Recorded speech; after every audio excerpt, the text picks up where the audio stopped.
December 22, 1944, Bastogne, Belgium. Private Leo Palmer looked out from his foxhole through the morning fog. The frozen ground cracked under his boots. From the German lines, 4 figures appeared, carrying a white flag. One of them, an officer, held a briefcase under his arm.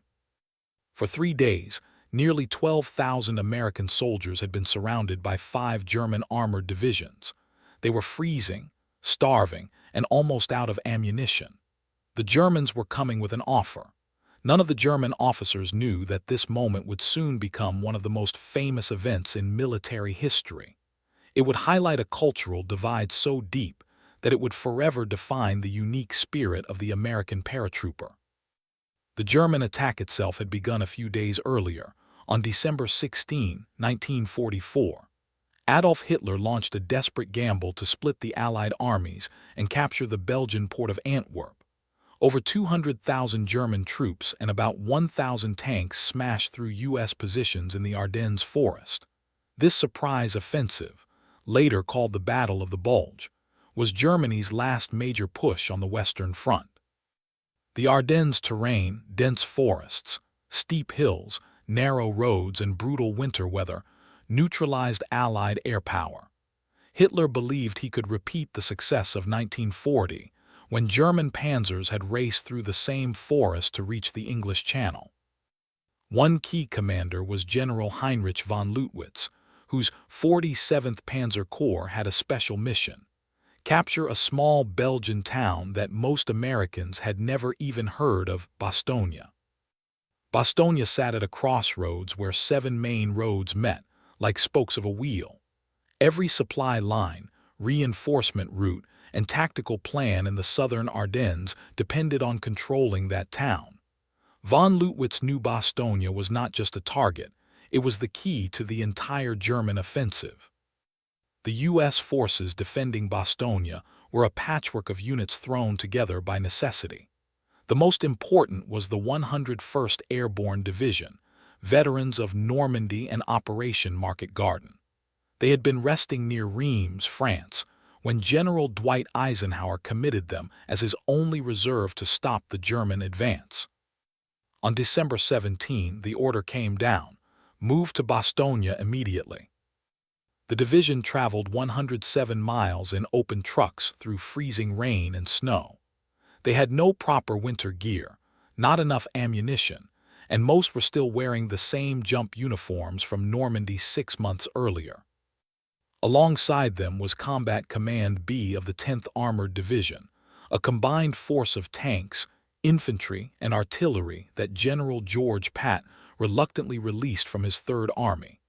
These armored units bought precious time by delaying the German advance until the paratroopers arrived. The race was so tight that Bastogne nearly fell. The first elements of the 501st Parachute Infantry Regiment entered the town at midnight on December 19, just 4 hours before the Germans would have taken it without resistance. The 101st was commanded in Bastogne by Brigadier General Anthony McAuliffe. The division's regular commander, Major General Maxwell Taylor, was in Washington when the attack began. McAuliffe was a 46-year-old artillery officer, a West Point graduate from 1918. He was respected but not particularly well known outside the division. His men called him Old Croc or just General Mac. He had earned their trust not through charisma, but through competence.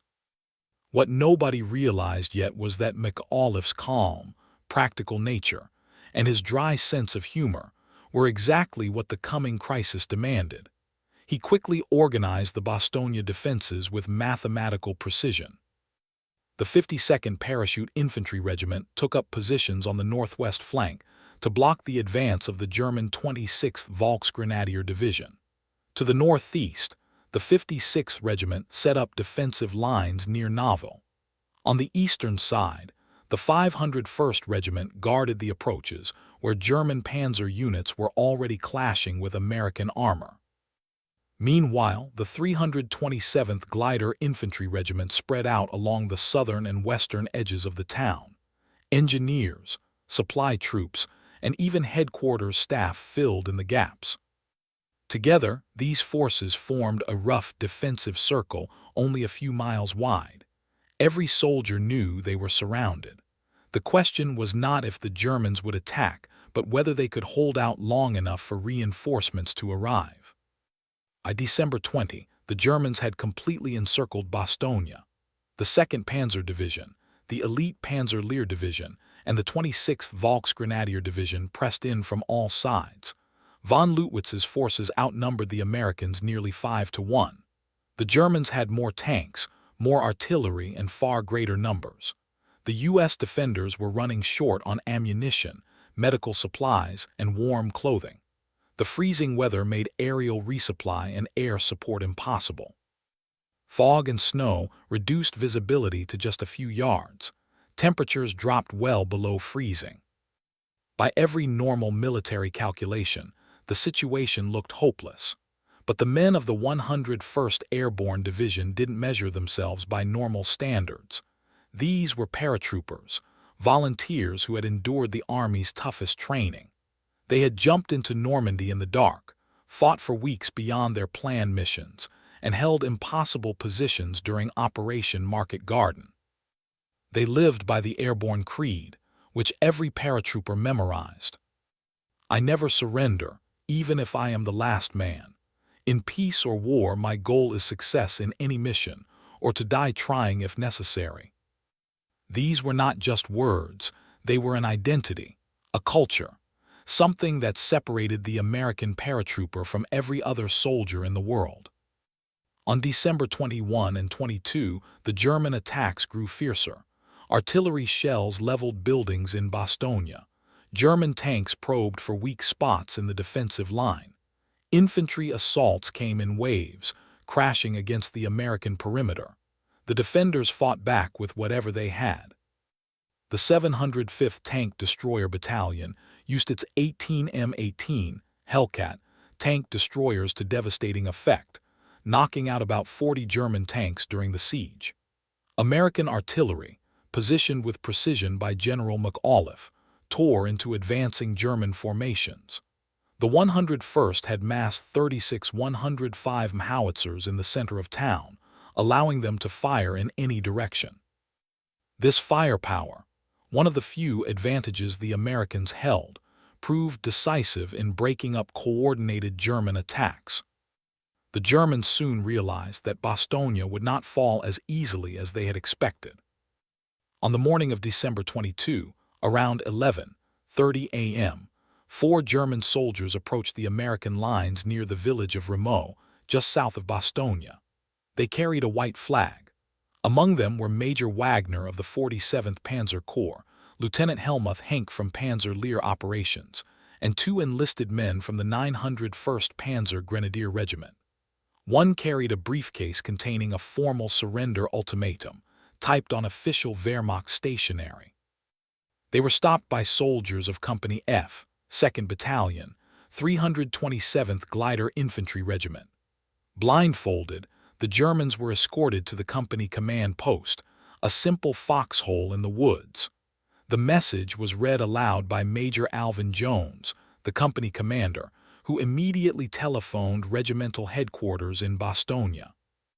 The ultimatum stated von Leutwitz's assessment of the situation, that American forces were surrounded by strong armored units, that several towns around Bastogne were already in German hands, and that surrender was the only way to save the U.S. soldiers from destruction.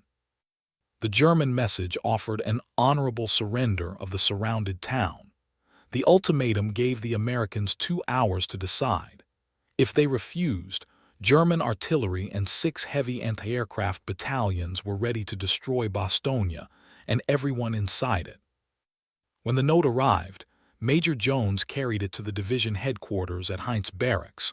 Lieutenant Colonel End Moore, the acting chief of staff, entered General McAuliffe's quarters.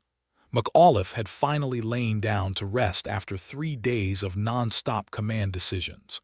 Moore woke him and explained that the Germans had delivered a surrender demand. McAuliffe's first reaction was just one word: nuts. Then he asked, "What do they want exactly?" Moore explained that the Germans demanded the surrender of all U.S. forces within 2 hours or they would face annihilation. McAuliffe laughed. To him, the proposal was absurd. His troops had beaten back every German assault. They had inflicted heavy losses on the attackers. Weather reports suggested the skies would soon clear, allowing supply planes and devastating Allied air support to return. Intelligence also indicated that General Patton's Third Army was moving north to relieve them. McAuliffe was convinced that his men were holding their own, and the German ultimatum sounded completely disconnected from reality. Still, protocol required a written reply. McAuliffe gathered his staff to draft a response. After a few minutes of thought, he admitted he wasn't sure what to say. This was unlike any situation he had ever faced. Then Operations Officer Lieutenant Colonel Harry Kinnard reminded him of his first reaction. "General, you said nuts." Everyone in the room immediately agreed. It perfectly captured both the situation and McAuliffe's personality. He was not known for using foul language. Captain Vincent Vicary, his aide, later recalled that General Mac was the only general I knew who never swore. Nuts was simply part of his natural vocabulary. McAuliffe wrote the word down and had it typed on official division letterhead. To the German commander. Nuts. The American commander. Colonel Joseph Harper of the 327th Glider Infantry volunteered to deliver the reply. He returned to where the 2 German officers were waiting, still blindfolded. Handing them the note, Harper explained its meaning in plain English. "It means go to hell." He added that if the Germans continued their attack, the Americans would kill every soldier who tried to enter the town. The German officers saluted stiffly, turned, and walked back to deliver McAuliffe's answer. This exchange revealed more than just military defiance. It exposed a deep cultural divide between the 2 armies. In the European tradition, General von Leutwitz's demand had made sense. His forces had overwhelming superiority in numbers, armor, and artillery. The Americans were surrounded, outnumbered, and by all logic, doomed if they continued to fight. For centuries, European wars had followed certain conventions. When faced with hopeless odds, it was honorable and expected for a commander to surrender to spare his men needless slaughter. Von Leutwitz believed any rational leader would see that continued resistance was pointless. In his view, surrender was not cowardice, it was common sense. But the German general had failed to grasp something crucial. American paratroopers lived by a different code. The 101st Airborne Division had only been formed on August 16, 1942. Its first commander, Major General William Lee, declared that while the division had no history, it would soon have a destiny. The eagle patch on their shoulders symbolized their role as shock troops, falling on the enemy like thunder from the skies. From the very beginning, the 101st had built a culture separate from the regular infantry. Transformation into a paratrooper began at jump school in Fort Benning, Georgia. There, volunteers underwent brutal training designed not only to teach airborne operations, but also to weed out anyone who lacked the mental toughness required for such a role. The physical standards for paratroopers were higher than for regular infantry. Training at jump school was designed to add stress on purpose, to see which men would panic under pressure. The whole selection process separated those who were fully committed to the mission from those who might let fear of death interfere with combat. Earning silver jump wings was more than just a badge. It meant joining an elite brotherhood built on shared hardship and total reliance on one another. Paratroopers even washed their boots differently from regular soldiers. They wore unique patches and insignia. They carried themselves with a kind of pride that ordinary infantry sometimes saw as arrogance. This wasn't an accident. The airborne deliberately built a warrior identity for themselves, as men who would fight in places where others couldn't or wouldn't go. Their unofficial motto was not for self, but for country. They saw themselves as soldiers who willingly took on missions that no one else would dare to attempt. Paratroopers knew they were different from ordinary troops. They jumped out of airplanes behind enemy lines, often expecting to be surrounded, outnumbered, and cut off from support. To them, being trapped in Bastogne wasn't a reason to surrender. It was just another Tuesday, the same as when they parachuted into Normandy at night under enemy fire. In the culture of the airborne, the German idea of an honorable surrender meant nothing. Paratroopers were taught from the start that surrender was never an option, no matter the situation. The airborne creed made it crystal clear: I will never surrender, even if I am the last man. This wasn't just inspiring words, it was actual doctrine. They were expected to fight to the death if necessary, because their entire purpose was to hold critical ground until reinforcements arrived. If paratroopers surrendered when surrounded, the whole idea of airborne warfare would collapse. The 101st had already proven this mindset in Normandy. Small, scattered groups of 5 or 6 paratroopers had held positions for days against German counterattacks, refusing to retreat or give up. Now, in Bastogne, that same culture was being tested on a division-wide scale. So when McAuliffe replied nuts to the German surrender demand, it wasn't bravado. It was the most honest answer possible. American paratroopers simply did not surrender, no matter the odds. Then, on December 23rd, the weather finally cleared, and everything changed overnight. For days, fog and snow had grounded Allied planes. Now, clear skies gave the U.S. Army Air Forces total control of the battlefield. Over 200 C-47 transport planes flew missions into Bastogne, dropping parachute bundles of ammunition, food, medicine, and winter clothing. Soldiers who had been down to their last bullets suddenly had enough to keep fighting. Medics who had been helpless now had supplies to treat the wounded. Fighter bombers struck German tanks and artillery with deadly precision. P-47 Thunderbolts strafed German columns on the roads, cutting off reinforcements and supplies. The Luftwaffe tried to bomb Bastogne between December 23rd and 26th, but by then, the psychological shift was already huge. The sight of American aircraft filling the skies told the men on the ground that relief was coming. The only question was whether they could hold out until Patton's army broke through. On Christmas Eve, December 24th, the Germans launched their strongest attack yet on the southeastern sector of the American lines. At first, they managed to break through, but McAuliffe shifted his reserves and poured concentrated artillery fire on the German advance. The attack collapsed, and the American perimeter held. That evening, McAuliffe wrote a Christmas message to his troops. It would become as famous as his one-word reply to the Germans. He acknowledged the cold, the danger, and the fact that the men were far from home for Christmas. After addressing the hardships, General McAuliffe reminded his men of what they had accomplished. They had stopped the German advance from every direction, north, east, south, and west.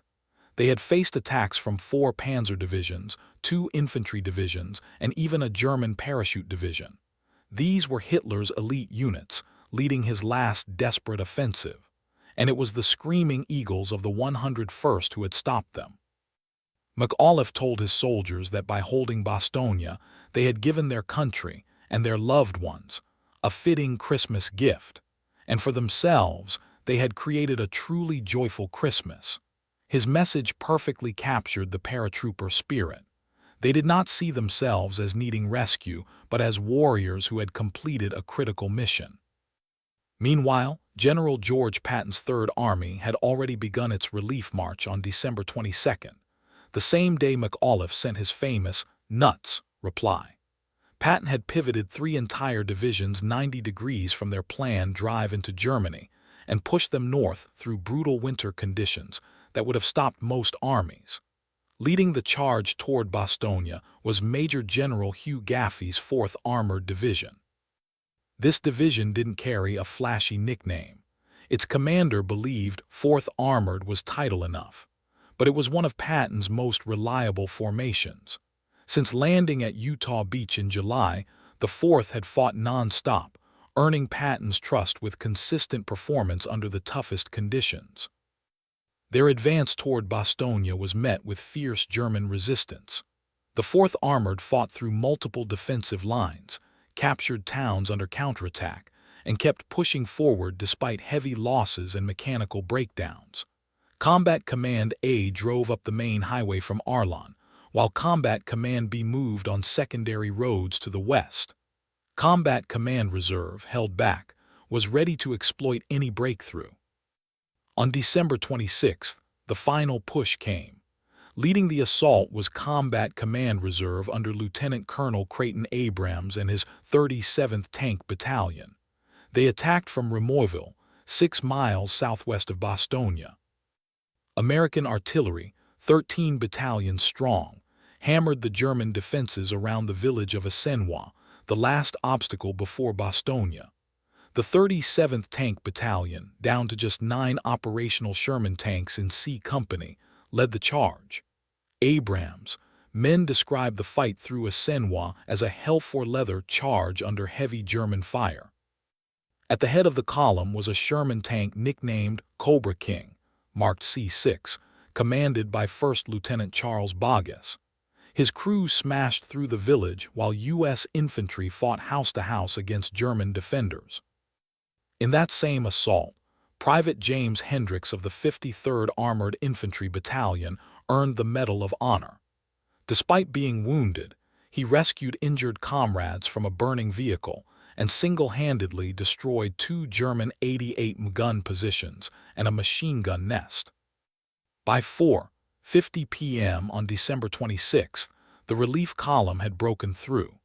Lieutenant Boggess shook hands with Lieutenant Dwayne Webster of the 326th Airborne Engineers, symbolically ending the siege of Bastogne.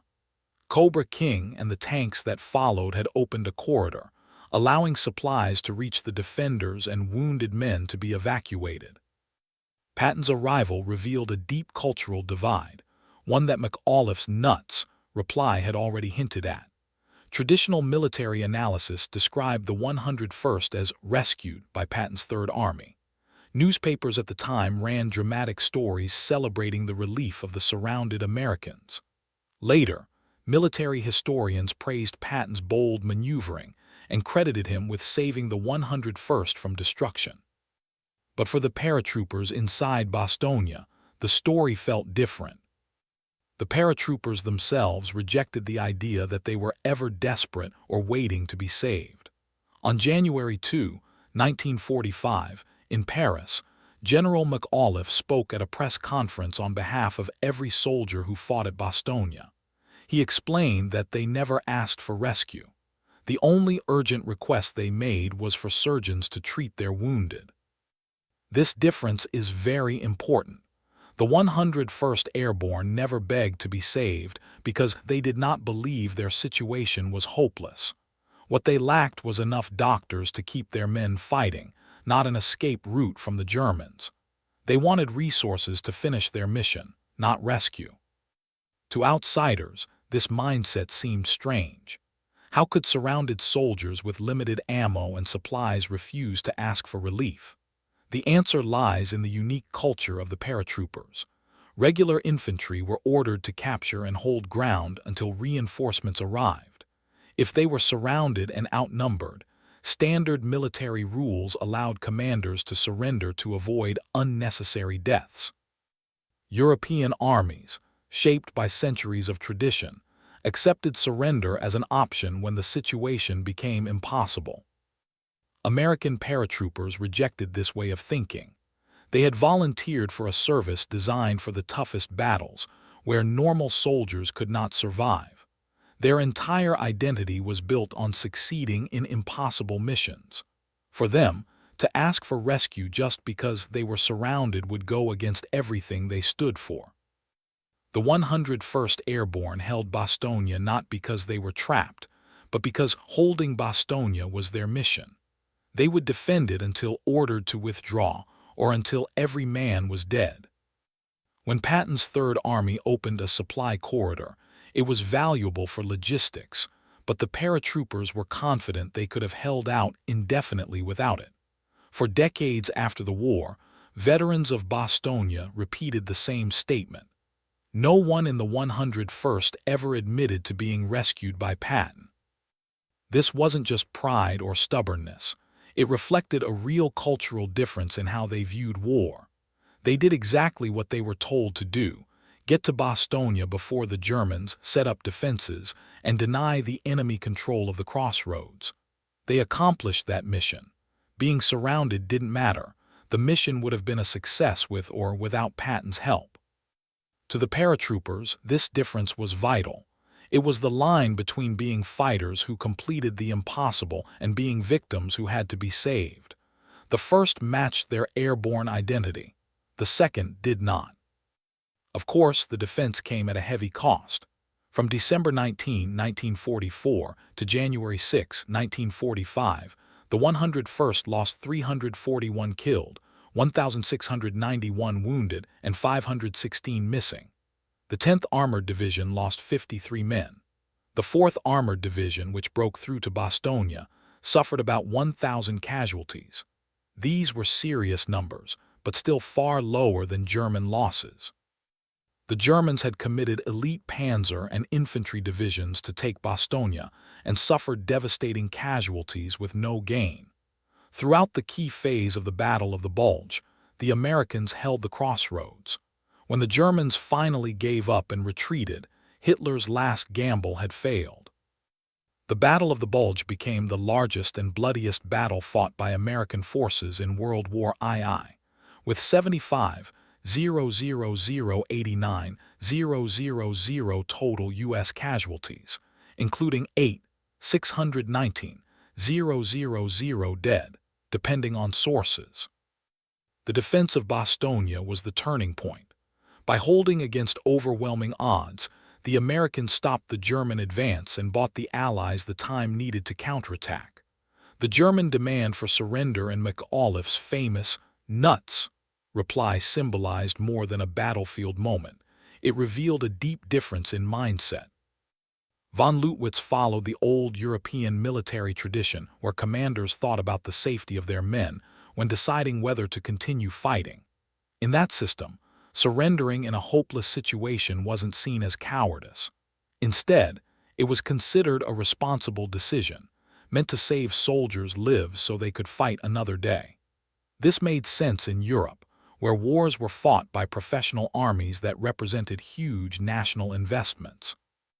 Losing an army often meant losing the war, so commanders had to balance between protecting their troops and achieving their goals. American paratroopers lived by a very different set of values. Their culture came from the frontier spirit, the volunteer nature of their service, and a chosen identity as warriors set apart from normal society. They weren't paid professionals fighting for a salary. They were volunteers who purposely chose the most dangerous missions. They knew survival depended only on total commitment to completing the mission. Surrender was never an option because men who willingly jumped out of planes into enemy fire had already accepted death as a possible outcome. For them, the mission came first, survival second. This mindset was difficult for German commanders, raised in the Prussian military tradition, to understand. In their system, officers were responsible for protecting the lives of their men. That's why General McAuliffe's famous "nuts" reply to the German surrender demand carried so much meaning. It did several things at once. It flatly rejected surrender, mocked the idea that the paratroopers might quit, showed total confidence in victory, and made it clear that American commanders did not share German ideas of reasonable military behavior. Von Lüttwitz assumed that commanders would weigh the odds and recognize when fighting was pointless. McAuliffe followed a rule where, if the mission required holding the position, then the odds didn't matter. His "nuts" reply wasn't just bravado or clever talk. It was a direct signal that Americans and Germans were playing by completely different rules. The Germans brought overwhelming force, expecting the Americans to surrender. The paratroopers brought a cultural commitment never to surrender, no matter what. There was no way to reconcile these two positions except through battle. Fighting continued for weeks after December 26, even after Patton's forces broke through the German lines.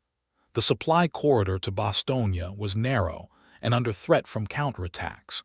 The 101st shifted from defending the city to launching offensives against German positions around it. They recaptured abandoned villages like Foy and Naval in brutal winter conditions. By mid-January, the division was finally withdrawn, only after the German offensive was crushed and the Wehrmacht was retreating into Germany. Even then, the paratroopers didn't leave Bastogne feeling like rescued survivors.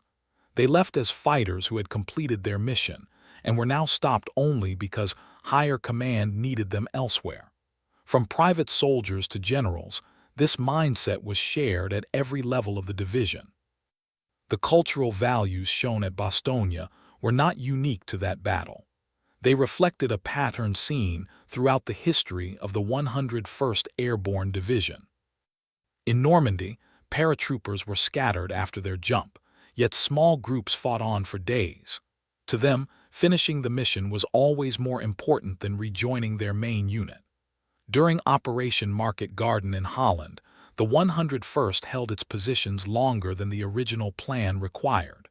The mission was to hold until relieved, so they stayed, whether relief came or not. And at Bastogne, even when surrounded by 5 German divisions, the reaction was the same. Complete the mission, no matter the situation. This shows that the airborne mindset wasn't just a reaction to one set of circumstances. It was a deep identity that shaped how paratroopers understood their role. Their volunteer nature made this culture even stronger. Every man who wore jump wings knew exactly what it meant. Nobody was forced onto a plane. Anyone wanting easier service could have stayed in regular infantry. Choosing to be a paratrooper meant accepting the toughest fights and rejecting surrender as an option. This self-selection built units where every soldier shared the same belief, a belief outsiders sometimes saw as extreme or even unreasonable. Refusing to admit they needed rescue became a permanent part of airborne culture and identity. Decades later, this mindset was still so strong that it even appeared in popular media. The TV series Band of Brothers ended its Bastogne episode with on-screen text saying that although historians gave Patton credit for rescuing the 101st, no veteran of the division ever agreed that they had needed saving. The fact that this idea was shown in a drama proves how deeply it had been absorbed into the division's identity. Even veterans who were children during the war but later joined, the 101st carried the same cultural understanding. Paratroopers did not need rescuing when surrounded. Being cut off was their normal way of fighting. This attitude became part of the organization itself, passed down from one generation of screaming eagles to the next. Public coverage of Bastogne, however, often told a different story. Newspapers described Patton's dramatic dash as a heroic rescue, like the cavalry arriving just in time to save desperate defenders. It made for a great story that fit traditional heroic themes. But the 101st disliked this portrayal. It made them look like men waiting to be saved, instead of fighters who had completed their mission. McAuliffe repeated in press conferences and interviews that his division had never asked for help and never felt they needed it. The only urgent request was for medical staff to treat the wounded, a matter of logistics, not rescue. To reporters and the public, this difference seemed minor, but to the paratroopers, it meant everything. It summed up their culture and their identity as airborne soldiers. If paratroopers admitted they needed rescuing when surrounded, it would undermine the very idea of airborne warfare, where small units are expected to fight behind enemy lines, cut off and outnumbered. Bastogne revealed not just a military clash but a clash of traditions. The Germans followed centuries of Prussian military thinking, careful calculations, professional skill, and commanders responsible for their men's welfare. The American paratroopers fought by frontier tradition, personal courage, total commitment to the mission, and acceptance of death as a possible outcome. These traditions produced very different behavior when facing the same kind of situation. At Stalingrad, German commanders eventually surrendered because continuing to fight was militarily pointless. At Bastogne, American paratroopers fought on, because for them, surrender was never an option. The American paratroopers surrounded at Bastogne never thought about surrendering. For them, the mission was all that mattered. The situation didn't. This showed the deep cultural difference between how Germans and Americans viewed war, military duty, and the relationship between soldiers and their mission. General McAuliffe's famous one-word reply, "Nuts," became one of the most well-known military responses in U.S. history. It perfectly captured the paratrooper spirit. In that single word was the entire philosophy of airborne service, volunteers who chose dangerous missions, not men serving out of necessity. It expressed open defiance to the enemy and total faith that, no matter the odds, American forces would win. Most of all, it showed that paratroopers lived by rules different from those of their opponents. German General von Leutwitz sent terms of surrender, assuming any reasonable commander would give up when surrounded. McAuliffe's reply meant the exact opposite. His men would fight to the end, because for them, surrender was never an option. This clash of words reflected a much bigger difference between the U.S. and German ways of war. The legacy of Bastogne shaped American military culture for generations.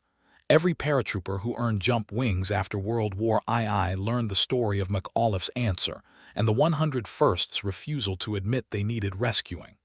It became a teaching tool. If you wanted to be a paratrooper, you had to live by those principles. At Bastogne, men with little food or supplies held off elite German divisions, not because it was easy, but because their mission demanded it. Nothing else mattered.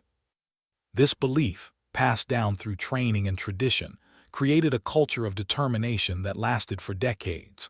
The 101st Airborne became one of the Army's most relied-upon divisions, not because of better weapons or tactics, but because of their unshakable will to finish impossible missions. That spirit traced back to December 22, 1944, when McAuliffe wrote a single word that set paratroopers apart from every other soldier: nuts. In the years after the war, many Bastogne veterans went on to lead distinguished lives in both military and civilian careers. McAuliffe himself was promoted to Major General just weeks later, on January 3, 1945. He went on to command the 103rd Infantry Division in Europe, later became commander of U.S. Army Europe, and retired as a full general in 1956. He passed away in 1975 at the age of 77 and was buried at Arlington National Cemetery beside his wife, Helen. Other key figures at Bastogne also rose to prominence. Lt. Col. Harry Kinnard, the man who suggested nuts as the official reply, later became a lieutenant general and commanded U.S. forces in Vietnam. Colonel Creighton Abrams, who led the relief column, eventually became Army Chief of Staff, and the M1 Abrams tank was named in his honor. Countless other Bastogne veterans served with distinction in Korea, Vietnam, and throughout the Cold War, carrying with them the lessons of that frozen Belgian forest. The German officers who had demanded surrender, however, met very different fates. General Heinrich von Leutwitz surrendered to U.S. forces in April 1945 and spent several years as a prisoner of war. He was never charged with war crimes and lived quietly in West Germany until he died in 1969. Major Wagner and Lieutenant Henk, who had carried the surrender message under a white flag, survived the war and returned to civilian life in Germany. In post-war interviews, both men admitted they were shocked that the Americans refused to surrender at Bastogne. From their point of view, the situation clearly demanded it. The Americans not only rejected the offer, but also fought on with unshakable determination. This was something the German officers simply could not understand within their own military traditions. That misunderstanding went beyond individual officers. Even the German High Command had not predicted that any force would keep fighting to the last man under such hopeless conditions. Their plans for the Ardennes offensive assumed that an enemy would act with reasonable logic, something that fit their own military culture. But American paratroopers were guided by a completely different principle: never surrender. The Battle of the Bulge officially ended on January 25, 1945, when Allied forces pushed the Germans back to their starting positions at the border. The Germans lost men, tanks, and aircraft that they could never replace. Their last reserves had been thrown into a desperate gamble and destroyed. For the Allies, it was the largest and costliest battle they fought in Europe, but it also proved the resilience and fighting spirit of the American soldier when tested under the hardest conditions. Bastogne became the symbolic moment of the battle, American determination proving stronger than German firepower. Historians point to many reasons for Germany's failure: bad weather, supply shortages, fuel problems, and Allied air power. But the simplest truth was this: the offensive required Bastogne to fall quickly. The town's defense depended on American paratroopers who would never surrender, no matter what. Everything else followed from that reality. This wasn't written in any manual. It came from personal choices made by the soldiers themselves. Every paratrooper who stayed in Bastogne, surrounded and outnumbered, reinforced the culture that surrender was never an option. Every gun crew that kept firing until their weapon was destroyed, and every medic who treated the wounded, even under fire, proved that the mission mattered more than survival. Those individual decisions, multiplied across 12,000 men over 8 days, created a force stronger than any German attack. General von Leutwitz could bring artillery and armor, but he could not break the culture of men who refused to surrender, no matter the threat. That is why his surrender ultimatum failed. He approached the Americans expecting logical military calculations. The paratroopers answered with cultural conviction: death before surrender. There was no ground for compromise. In the end, the U.S. victory at Bastogne did not come from superior firepower, better tactics, or luck. The Germans had more men, more guns, and more tanks. On paper, they should have crushed the defenders, but they faced an enemy that refused to play by traditional rules. The paratroopers fought with total commitment to the mission, no matter the personal cost. Despite hopeless conditions, they never wavered. Even when offered honorable terms, they never thought of surrender. They held their ground not because help was on the way, but because their culture demanded they fight until victory or death. German material superiority was useless against soldiers who refused to accept its relevance. And that was the final lesson of Bastogne. Culture can outweigh strategy. Warriors who accept death as normal cannot be defeated by enemies who assume rational calculation controls behavior. In the end, Bastogne proved that the most powerful weapon in war is not guns or tactics, but cultural commitment that can override any strategic situation. The 101st Airborne Division defeated the German attack through a higher form of culture, defining themselves as soldiers who never surrender. McAuliffe's "nuts" reply was not dramatic defiance. It was an accurate communication of a cultural reality the German commanders could not understand. American paratroopers do not surrender. No exceptions. No qualifications. This principle made strategic calculations irrelevant. Surrounding units kept fighting because being surrounded was normal. Outnumbered units held their ground because numbers didn't matter to the mission. Low ammunition did not lead to surrender, it led to rationing. Every problem had a solution that never involved giving up. This cultural framework made the 101st Airborne one of the most effective fighting forces in military history, not through superior training or equipment, but through a culture that eliminated defeat as an acceptable outcome. They fought at Bastogne because they fought everywhere. They were fully committed to the mission, no matter the personal cost. That is why they refused to acknowledge any need for rescue. Accepting help would mean being a victim. They were warriors completing a mission. That distinction defined everything about what it meant to be airborne. They guarded that distinction as fiercely as they guarded Bastogne itself, because both represented the same truth. American paratroopers never surrender, never quit, and never need rescue. They volunteer to fight where ordinary soldiers would fail. This was their identity, their purpose, and their enduring legacy from the 8 frozen days of December, holding a crossroads and refusing to admit it was impossible. The Germans offered them a way out. They answered with defiance. Everything that followed came from that single word: complete refusal to surrender, unyielding commitment to the mission over survival. This was the culture of the American paratrooper. This is why they held Bastogne. This is why they never admitted they needed rescue. And this is their legacy.